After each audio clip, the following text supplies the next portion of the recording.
كنت أنا ونكسن إذ لهانتيبا كل سود وهذا برنامج كيني ما ولد دلانكا وكذا وطن channel كانوا كلنا يوتيوب دلان كورية تضبط بشيكة عصبة يا عروري كم غشان شيكة تضبط كنا وحيكو سابسن تهاي ويليار وعقل بدن يولاشي وحان اللوريشي ري فارح يا فاضمو وحي لنولاين أبوهد يغو يريار أيهو يدود دمتي ووحي هاين عرور رجن موكسو كوري أبوهد أيهو لنولاين دول بادية wuxuuna lahaa guri noloshiisana waxa uu ku qaadan jiray korinta labadiisa caruura iyo inuu shaqeeyo sanado fara badan oo sida ku sii jirayna marba marka ka dambeysay ayaa uu daalayay noloshuna ku sii adkaanaysay mar dambe ayaa waxa uu aabihii go'aansaday inuu xaas guursado si ay ula koriso ulana qaybsato hawsha adag ee ubadka rajada ku ah waxay ahayd islaan adag waxay ka soo jeeday nolol qaniya waxaynu u qaadan kara wadi saboolnimada ay ku nool yihiin farax iyo walaashi iyo ninka ay guursatay oo warkiisay ku sabool ah marka runta loo sii tagana ma jecleen caruurta ay aayada u tahay ama idada weligoodba marba marka ka dambeysay ay niyada ka nici jirtay waqti jiilaal ah xilli habeen oo ay caruurtu sii seexanayaan ay markaliya waxa ay maqleen islaantii oo aabahood la hadlayso oo kule sidee doonaysaa inaan jiilaalkan u noolaan karno xaaladdeena saboolnimo way ka sii daraysaa haddaynan caruurtan iska tuurin oo aynan ambin way argagaxeen waxay tiri waa inaan caruurta duurka geynaa markaasuu dhima ubadkayga ayaa duurka geynaysaa sidee waxaas ku dhici kartaa waxay ku tiri aniga ayuu amarkaygu shaqaynayaa labada caruurana berri ayaan duurka kaga imanaynaa waa soo ambinaynaa markay inta maqashay ay faadumo ooyday way xijin kari weeday hadalka arxan darrada ay ka maqashay idadeed ama aayadeed farax ayaa walaashi u yimi wuxuu ku yiri walaal waxbaha ooyin waxaan hubaa xal ayuunu helaynaa si uun wuxuu ahaa wiil geesiya wuxuuna dhiirigeliyay walaashi habeennimadiina intuu dibadda u soo baxay ayuu dhagxaan soo urursaday isagoo faynuus wata jeebka ayaa ku gurtay dhagxaan tiro badan sidii ay islaanta aayada oo hibalamisayba salaadii ayaa caruurtii duurka ku kaleysay waxayna ku tiri weynu tamashla tagaynaa sidoo kalena xaabo ayaynu aabaha la soo guraynaa farax waxa uu bilaabay dhagxaantii uu jeebka ku waday inuu daadiyo sidoo ugu calaamasado dariiqa ay hadda marayaan haddii bay dhacdo in duurka lagaga yimaado si uu hadhow u soo helo jidka dab ayay u shideen cunno yarna goob cagaaran ayay u dhigeen kadibna intay ka dhaqaaqeen ayay ku yidhaahdeen waanu soo laabaynaa mar dhow ina sii suga xaqiiqatanna mar dambe ma soo laaban gabalka ayaa dumay cadceeduna way sii dhacaysay jahawalna hadda waxaa caruuray ka soo ciyaya bahallo waraabe libaax iyo dacwooyin ayay maqlayaan oo dhan walba waxay maqlayaan gurxanka xayawaanka ka soo yeedhaya gabalkuna waa uu sii madoobaaday waxaana ku bilaabmatay cabsi xawliya balse farax oo ahaa wiil caqli badan ayaa markii arkay in walaashii ooyday soo kaxeeyay dhagxaantii ayuu la soo raacay mar dambana waxay walaashii aragtay in walaalkeed runtii yahay nin caqli badan waxay ku tiri walaal waxaad tahay ku caqli badan guriga ayay keeneen aabahood ayaa banaanka ku sii sugayo ka xumaa ficilka ay samaysay islaanta uu guursaday waanu ku farxay balse daaqada ayay soo furtay islaantu waxay ku tiri waan idin weynay oo dariiqan soo marnaa ayaan weynay xaqiiqatan waan ku faraxsanaynaa guriga timaadeen laakiin run ahaantii caruuray way ka naxday oo weligood ma doonin caruurta ay dub u soo noqdaan habeenkii markii ay seexdeenna dusha ayay gurigii kaga qufushay farax suusan caawa u bixin oo mar dambe u soo urursan dhagaxaano dariiqa ku calaamadsado subaxii labaad ayay ka lahaysay isla sidii oo kale farax wuxuu ahaa wiil caqli badan ee rootigii la siiyey subaxii ma cunin ee jeebka ayaa u geliyey inta uu googooyey dariiqa ayuu mar kale ku sii daadiyey si isla caawano ugu baxaan sidiisi leegayay ku yidhaahdeen waanu soo noqonaynaa laakiin markan shaka badni kama gelinba oo way og yihiin inaysan marnaba soo laabanaynin faraxna walaashii ayaa uu soo kaxeeyey oo isla dariiqu uu rootiga ku calaamadsaday ayaa uu soo raacay way soo socdeen balse wax mucjiso ayaa dhacay shimbir ayaa rootigii oo dhan cuntay waxa dhacayna runtii warwar xoog leh ayay markan ku beertay farax iyo walaashii faadumana way ooyday faraxna markan waxa uu yahay ku aan waxba qaban karaynin xaqiiqatanna hadda carruurta waa ay lumeen ma yaqaanaan dariiqay gurigooda u maraan xaaladuna way ku adkaatay 3 cisho ayay cunno iyo biyo la'aan ay cidlaa dhex lugaynayeen maalin dambe ayay ku soo baxeen shimbir cadow geed saaran waxayna ku ciyaysay cod ka duwan kan shimbiraha kale waxay u eekad shimbir iyaga alla u soo diray markaliya intay laabeen gaajidii haysay ayaa waxay daba yaaceen shimbirtii cadayd way la socotay waxay daba ordaanba waxay keentay guri weyn oo macmacaan ka samaysan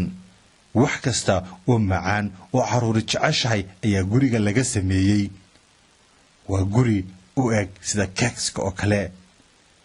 wax kasta oo caruurtu ay jeceshahay ayaa halkan yaala way cajabeen weligood ma arag guri macmacaan laga sameeyey iyagana baahi daran iyo gaajo ayaa haysay oo noloshuba dirqi ayay ku ahayd guriga ayay galeen mid kastana wixii uu cuni karayay ayuu cunay gaajadina waa ka baday markaliya ayay maqlin islaan soo heysay soo leh yaa halkan jooga yaa macmacaankaygii cunay yaa cunay way naxeen balse markiiba waxay uga sheekeeyeen qisadii qabsatay iyo waxa noloshooda ku dhacay iyaduna niyad wanaag iyo naxariis ayay u muujisay oo waxay ku tidhi soo dhawaada ammaan ayaa tihiine guri shakile ayay ku soo xaraysay waxa yaala lafa xayawaan qalfoof iyo wax wada argagaxle iyo xataa mafiiqaha ay musaxiriintu adeegsadaan jeel ayaa yaala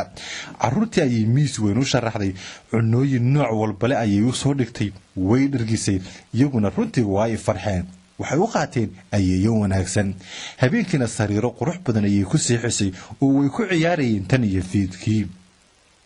markii waagu baryay ayay markaliya islaantii waayeen guriga ayay soo dhex mareen meel kasta way eegeen waxayna go'aansadeen bal inay doonaan xag ay qabatay albaab xidhan ayayse soo taageen markaasay riixeen oo ay fureen waxay arkeen dahab ka dhex buuxa oo nooc walba leh xataa diamond way argagaxeen markay doonayeen inay harow galaan ayaa markaliya gadaashooda wax la yaab leh ka naxiyeen oo ka hadlay way eegeen mise waa islaantii oo runtii ah dad qalato musixirada waxay ku tahay intay soo eegtay ma waxaad moodaysaan inta gurigayga ka dharagtaan inay iska tigi kartaan oo carari kartaan alla doqonsanidine albaabka ay israadin ka booda waaba si sii qufulatay timaha intay faarax soo jiiday oo si arxan daran loo xanuun la u jiiday ayay shabag ku xidhatay marka horeba ay caruurta u samaysatay guriguna wuxuu ahaaba dab inay ciyaalka u dhigato oo ay caruurta ku cunto walaashii ayay soo qabatay Faadima waxay ku tiri walaalka Faarax waa qof caata ah oo aad u dhuuban cunno ii kari maalin kasta cunna si marka uu naaxo ee uu buruur yeesho maalin maalmaha kamida ayaan si fiican ugu qaqdayn doonaa oo aan cuni doonaa haddase wax la cuno malaho waa la fee waynaad maalin kasta cunno u karisaa nooc kasta uu doonayo ilaa inta uu ka naaxayo wixii ay Faadimo ku amartay islaanta dad qalatadina ma diidi kareynin oo fursad kaleba ma haysanin waxaana ku qasbanaatay inay walaalkii cunno u kariso Faaraxsa wiil aqli badan ayuuha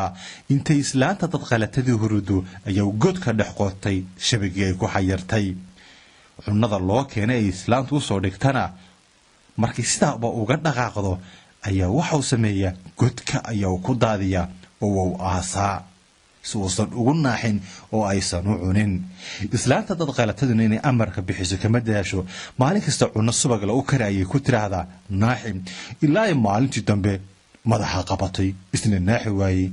waxay ku tiri aniga waxba igama gelin hadda inuu naaxayo inaanu naaxin xataa lafihiisa ayaan cunayaa sidaas ayaan ku cunayaa waxaan doonayaa inaad ii dubto rootiga aan ku cuni lahaa oo aad moofada eegto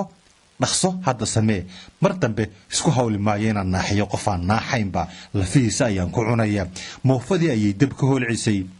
Faadumana waxay ahayd gabadh yar oo sida walaalkeed oo kale xaqiiqatan caqli badan waxay ku tiri ma gaarayo oo anigu rootiga arki maayo inta haroo ruuxay waqti naanaga taganaga eegine Faadumase waxay lahayd khidad markay eegtay ayay ku tuurtay moofadii holcaysay albaabka ayay ugu xidhay waana sida ay doonaysay mar walba islaantii dad qalatada ahayd ayaa caruuray halka ku gubatay faadumana furihii ayay heshay shabagii walaalkeed ku xidhnay hore u eegtay walaalkeedna waxay ka soo furtay shabagii ay ku xidhatay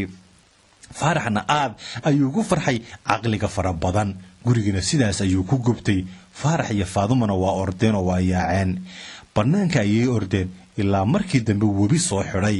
way hareer ordeen wayna ka tallaabi kari waayeen balse shimbir weyn oo xuur ah oo cad ayaa soo maray way fuuleen wuuna ka tallaabiyey waxaad moodaysay in alla u soo diray webiga markay dhanka kale uga soo tallaabeenna way wax yar socdeenna waxaaba garteen gurigoodii aabbahooda ayay arkeen oo xaabo garaacanaya waa u qayliyey waana ku naxeen iyana way ku ooyeen wuxuuna u sheegay in islaantii arxanka darrayd markii iyaga ay ka tuurtay habeenkii ku xigeen ay kaba tagto aanay ku dhicin carruur caqli iyo niyad wanaagsan bay ahaayeen markiiba aabbahooda ayay cafiyeen waxayna arkayeen in khidadda iyo dhagartu isaga aysan ka imanin aabbahoodna waxau ahaa nin naxariis badan carruurtoodana waxa weydiistay cafis iyana way cafiyeen saboolnimada iyo duruufta adag ayaa ku kaliftay ee ma ahayn aabba waxaan u badheedhay jeebka ayay gacanta geliyeen waxayna soo saareen dahab iyo dayman ay ka soo gurteen qolkii dad qalatadu ku xidhatay aabbihina wuu rumaysan kari waayey mar keliya ayuu indhaha runtii saaray wuxuusan weligii arkin waxaana halkaa ku dhammaaday dhibaato kasta oo noloshooda haysatay waxayna noqdeen kuwa qaniya oo noloshii saboolnimada ahayd ka baxay aad iyo aadna way u farxeen tan iyo maantana carruurey haddaysan dhiman faarax iyo faadumo aabbahooda ayay la nool yihiin iyagoo ah kuwa nolosha ku faraxsan sheekada tan carruurey waxaad ka baratay dhibaatada ay leedahay rajaynimadu iyo mashkaakilka ay la kulmaan carruurta iyagoo yaryar hooyadoodu waaya si kastoo aabbaha u yahay baari noloshaada isku howlaa haddana haddii kaalinta hooyanimadu ay maqan tahay noloshaada qayb weyn ayaa maqan carruurta yaryar ee kula midka ah ee hooyadoodu waaya wakhti hore waxay nolosheenna oo dhan inaga mudayeen ixtiraam iyo inaynu daryeelo muujinno sheekadeenii toddobaadkuna intaas ayay ku dhan tahay intaynu ku kulmayno kulantideenna dambe sheekatan oo kale ah waxaan idinkaga tegayaa dhammaantiinba nabadgeliyo haddii sheekooyinka aad janalkiinna dhannaan koriyey ka daawato ay ku cajabiyaan kanalkana aad ku cusub tahay fadlan sabskrayb saar sidoo kale baraha bulshada iyo asxaabtaada la wadaag u gaarsii sheekooyinkeenna kuwooda aan maqlin tan iyo kulantideenna dambana nabadgeliyo wakhtigu ha idin wacnaado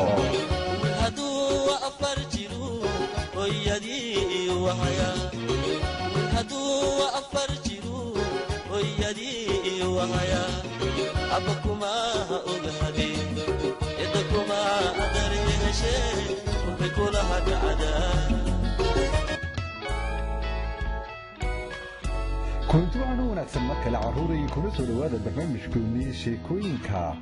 تهانا